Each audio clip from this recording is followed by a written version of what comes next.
વડોદરામાં સ્થાનિક પોલીસની કામગીરી પર સવાલ ઉઠાવતા સમાચાર સામે આવ્યા છે। વડોદરા તાલુકા પોલીસની હદમાં ફરી એકવાર ગાંધીનગરની સ્ટેટ મોનિટરિંગ સેલ એટલે કે SMCએ ત્રાટકીને લાખોનો વિદેશી દારૂ ઝડપી પાડ્યો છે। ચોંકાવનારી વિગત એ છે કે તાલુકા પોલીસ સ્ટેશનની સાવ નજીક આવેલા ખુલ્લા મેદાનમાં દારૂનો મોટો જથ્થો ઉતર્યો હતો।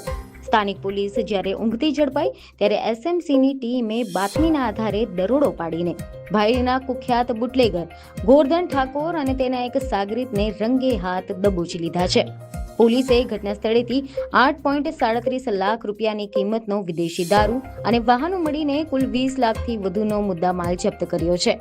જોકે આ કાર્યવાહી દરમિયાન 4 જેટલા શખ્સો ફરાર થઈ જવામાં સફળ રહ્યા છે।